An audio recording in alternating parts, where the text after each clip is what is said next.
Medical technologist এবং pharmacist দশম grade বাস্তবায়ন পরিষদ আমরা এই ঐক্য করার জন্য ঢাকা আইএসটিতে যে সংগ্রাম করে এই 18 জন নেতৃবৃন্দকে একত্র করেছি, এর পিছনে যে আমাদের পরিশ্রম আছে এটা আপনাদের জানার দরকার। সারা বাংলাদেশের 64টা জেলা থেকে আজকে মেডিকেল টেকনোলজিস্ট এখানে উপস্থিত হওয়ার কথা। আমি গেটে এন্ট্রি করেছি আজকে সকাল থেকে, 21টা জেলা থেকে প্রতিনিধি আসছে, বাকি জেলার প্রতিনিধি কেন আসে নাই? আপনাদের কাছে প্রথম কোশ্চেন, আপনারা কেউ একজন আমার কোশ্চেন নোট ডাউন করবেন, প্রত্যেকটা কোশ্চেনের উত্তর দিয়ে যাবেন এখান থেকে। জাতীয় নেতৃত্বের মধ্যে আবার এই প্রত্যাশা, কেন কেন আজকে 21টা জেলা প্রতিনিধি আসলো, বাকি জেলা প্রতিনিধি এখানে উপস্থিত হলেন? আপনারা কিভাবে দাওয়াত দিলেন, কিভাবে আপনারা সম্মেলন করলেন, কেন আজকের এই সম্মেলনে বাকি জেলা সদস্যরা আসলো না? নাম্বার 2, আমরা 25 তারিখে প্রথম সাংবাদিক সম্মেলন করে জাতীয় প্রেস ক্লাবে, সাংবাদিক সম্মেলনে আপনারা বজ্রকণ্ঠে বলেছিলেন দশম গ্রেড বাস্তবায়ন না হওয়া পর্যন্ত আমরা মাঠ ছাড়বো না।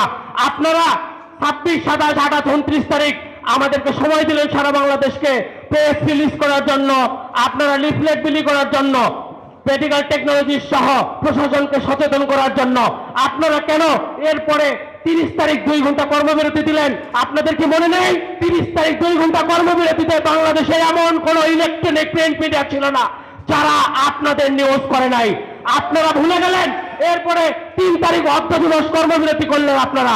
আমরা স্বতঃস্ফূর্তভাবে সেই আন্দোলনে মাঠ পর্যায়ে কাটিয়ে দিয়ে সারা বাংলাদেশে সকল প্রিন্ট মিডিয়া, ইলেকট্রনিক মিডিয়াকে জানান দিলাম মেডিকেল টেকনোলজিস্ট একটা পেশা, যাকে আপনারা স্বাস্থ্য সহকারী, যাকে আপনারা টেকনিশিয়ান বানাইতে পারবেন না কোনোদিন। সেই জায়গাতে সারা বাংলাদেশের স্বতঃস্ফূর্ত আহ্বান পাইলেন। আপনারা তখনই প্রোগ্রামটা আইএসটি থেকে নিয়ে আসলেন ভাঙ্গাচুরায়। যেদিন আইএসটি থেকে প্রোগ্রাম ভাঙ্গাচুরা এসেছে, ওই দিন থেকে প্রোগ্রাম ভাঙ্গাচুরা হয়ে গেছে। আমি একটি হিসাবে আমি প্রতিবাদ জানাচ্ছি, তীব্র প্রতিবাদ জানাচ্ছি, কেন আপনারা আইএসটি থেকে প্রোগ্রাম ভাঙ্গাচুরায় নিয়ে এসে ভাঙ্গাচুরা কর্মসূচি দিলেন? জাতীয় দাবি বাস্তবায়ন হলো না এখন পর্যন্ত। একটা বিষয় বলি যে দেখেন, আমাদের বিপ্লবী হতে হবে, এটা কোনো মানে বিকল্প নাই, কিন্তু বিপ্লবীর সাথে বিচক্ষণ হইতে হবে। আজকে যে প্রেক্ষাপট তৈরি হয়েছে, আজকে ইন্টেরিয়ান যে নির্বাচন আপনার শিডিউল ঘোষণা করেছেন, এর মধ্যে দিয়ে যে প্রক্রিয়া আন্দোলন করা দরকার সেই প্রক্রিয়ায় আন্দোলন করতে হবে, যেন একটা সম্ভাবনাকে নষ্ট না হয়ে যায়। এই জন্যে আমি অনুরোধ করব, দেখেন আমার জেলা থেকে আমাকে বারবার বলা হয়েছে যে ফাইল ওয়ার্ক করার জন্য যে ধরনের প্রক্রিয়া, এই ধরনের প্রক্রিয়া যেন করা হয়। তার জন্য বাংলাদেশের যে দুঃখজনক বা তথাকথিত সিস্টেম আছে, যে অফিসিয়াল প্রসেস, লেনদেন, এটার বিকল্প হয়তো হবে না, এটাও চিন্তা করতে হবে। পরিবর্তনের পরে যখন আপনারা বিএমপিএ গঠন করার জন্য ডাকলেন, তখন আপনাদের প্রক্রিয়া ঠিক ছিল না। আমি জোরালোভাবে বলছি, ঠিক ছিল না।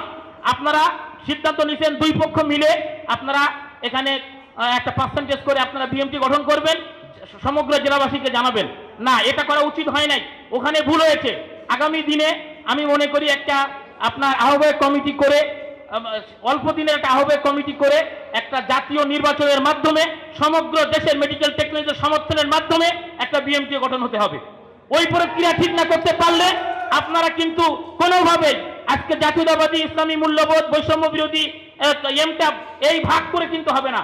একটা মাদার সংগঠন থাকতে হবে, দেশবাসীর সমর্থনে থাকতে হবে। আপনারা আমাদের ডাকবেন, একটা প্রেস নোট দেবেন, এই যে না এটা এখানে 5 জন, ওখানে 15 জন, কেউ 5 জন মানতেছে না, কেউ 15 জন ছাড়তেছে না, এটা হয় না, এটা হয় না। আমি ওই প্রক্রিয়ায় ছিলাম, আমি ব্যতীত হয়ে আমি চলে গেছি। এই জন্যে আমি আজ 20 বছর সরকারি চাকরি করি, তার আগে 3 বছর ছাত্র ছিলাম। আমার এই 23 বছর এই টেকনোলজির সাথে আছে, আমার ভাইরা সব চিনে। আগামী দিনে আমি সহ আমরা আপনাদের আসি, আপনারা আগামী দিনে একটা মাদার সংগঠন গঠন করবেন, আর এই প্রক্রিয়া যে প্রক্রিয়া চলমান করা দরকার করবেন, এই আশাবাদ রেখে আমি বক্তব্য শেষ করছি। আসসালামু আলাইকুম রহমতুল্লাহ।